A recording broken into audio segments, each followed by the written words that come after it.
আমরা এসেছি মধ্যপ্রদেশের ভূপাল সংলগ্ন প্রাচীন স্থাপত্য নিদর্শনগুলো দর্শন করতে। এখন আমি আপনাদের নিয়ে যাব ভোজপুরে। সেখানে একটি প্রাচীন মন্দির রয়েছে। এই দেখুন, মন্দির এলাকায় একটা পাথরে উঠোন। এখানে একটা অখণ্ড পাথর কেটে রাজা ভোজদেব একটা মন্দির নির্মাণ করেছেন। এই সিঁড়ি দিয়ে সেই মন্দিরের মঞ্চে উঠতে হয়। একটা অনুচ্চ পাহাড়ের ওপর গ্রানাইট পাথরের বিশাল মন্দির। একটিমাত্র পাথর বা পাহাড় কেটে মন্দির নির্মাণ করা হয়েছে। মূল মন্দিরের সামনে উঁচু মঞ্চের ওপরে নন্দীর উদ্দেশ্যে দুটি চালা মন্দির নির্মাণ করা হয়েছে। মন্দিরের কাঠামো বিশাল অষ্টভুজাকৃতি, 4টি স্তম্ভ এবং আরও 12টি স্তম্ভ, মোট 16টি পাথরের স্তম্ভের ওপরে দাঁড়িয়ে আছে। মন্দিরটি 13 ফুট উঁচু একটি পাথরের মঞ্চের ওপর অবস্থিত। মন্দিরের প্রবেশপথের উভয় পাশে বেলে পাথর নির্মিত কিছু নৃত্যরতা নর্তকী মূর্তি শোভাবর্ধন করছে, যার কারুকাজ অসাধারণ। ভোজেশ্বর মহাদেব মন্দিরে প্রতিদিন অসংখ্য ভক্ত ও পর্যটকের আগমন ঘটে থাকে। মন্দিরটির দৈর্ঘ্য 115 ফুট এবং প্রস্থ প্রায় 82 ফুট। চূড়া সহ সমগ্র মন্দিরের কাজ প্রায় অসম্পূর্ণ। কোনো এক অজ্ঞাত কারণে মন্দির নির্মাণের কাজ বন্ধ হয়ে যায়। অনুমান করা যেতে পারে প্রাকৃতিক কারণ, যেমন বন্যা বা ভূমিকম্প, অথবা রাজ্যের আর্থিক সংকট, অথবা যুদ্ধের কারণে এর নির্মাণ কাজ স্থগিত হয়ে যায়। পাশে বয়ে চলেছে বেতোয়া নদী। মন্দিরের গর্ভগৃহে রয়েছে ভোজেশ্বর মহাদেব। উপরের অংশটা দেখুন, গ্রানাইট পাথরের কি সুন্দর কারুকাজ। এই যে ভোজেশ্বর মহাদেব, 3টি অখণ্ড চুনাপাথরের অংশে বেদিপট নির্মিত এবং শিবলিঙ্গটিও চুনাপাথর দ্বারা নির্মিত। এর উচ্চতা 7.5 ফুট। বেদিপট সহ শিবলিঙ্গের উচ্চতা প্রায় 18 ফুট। সমগ্র ভারতীয় উপমহাদেশে চুনাপাথর নির্মিত শিবলিঙ্গ খুব বেশি নেই। তথ্য অনুযায়ী 3টি চুনাপাথর নির্মিত শিবলিঙ্গ ভারতবর্ষে রয়েছে। তার মধ্যে এই একটি, যা আমি আপনাদের দেখাচ্ছি এবং নিজেও দেখে ধন্য হলাম। ভোজেশ্বর মহাদেবের চারিপাশে, অর্থাৎ মন্দিরের গর্ভগৃহে দেবতার চারিপাশে প্রদক্ষিণ পথ রয়েছে। আমি এবার ভোজেশ্বর মহাদেবকে প্রদক্ষিণ করব এবং আপনাদেরও চারিদিকটা ঘুরে দেখাবো।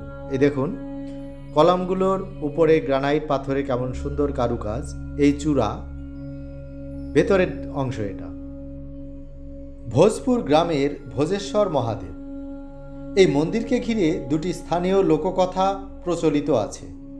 এর প্রথমটি হলো, কথা ছিল এক রাতের মধ্যে মন্দির নির্মাণ কাজ শেষ করতে হবে, কিন্তু সূর্য উদিত হওয়ার কারণে মন্দির নির্মাণ অসম্পূর্ণ হয়ে যায়। তাই মন্দিরের চূড়া এবং সামনের মূল প্রবেশপথ অসম্পূর্ণই রয়ে গেছে।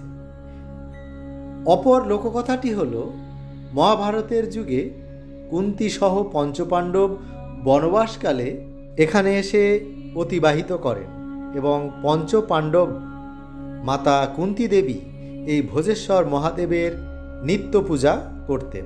অষ্টভুজাকৃতি এই কলমগুলো দেখুন, গ্রানাইট পাথরের নির্মিত। এগুলো সবই অখণ্ড গ্রানাইট পাথর দ্বারা নির্মিত।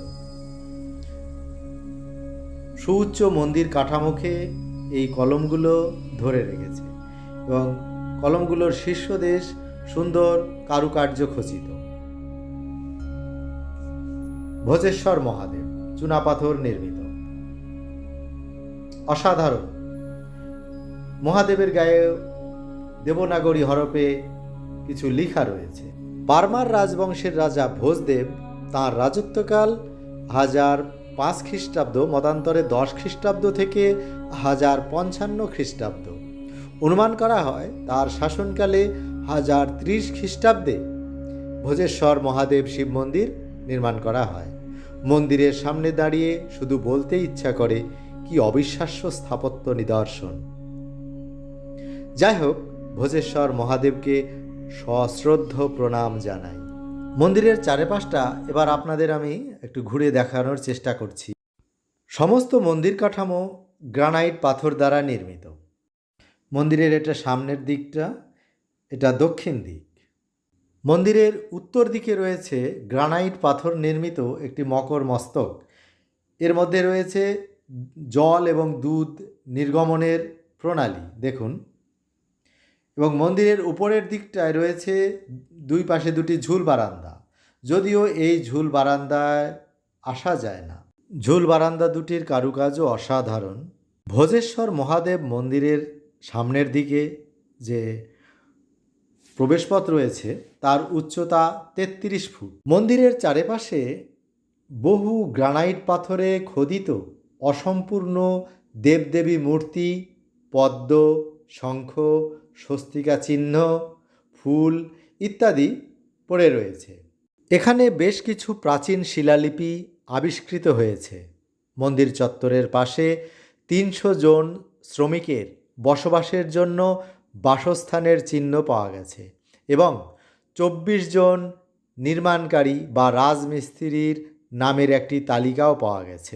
পারমার রাজবংশের রাজারা ৯৭২ খ্রিস্টাব্দ থেকে ১৩০৫ খ্রিস্টাব্দ পর্যন্ত রাজত্ব করেছেন।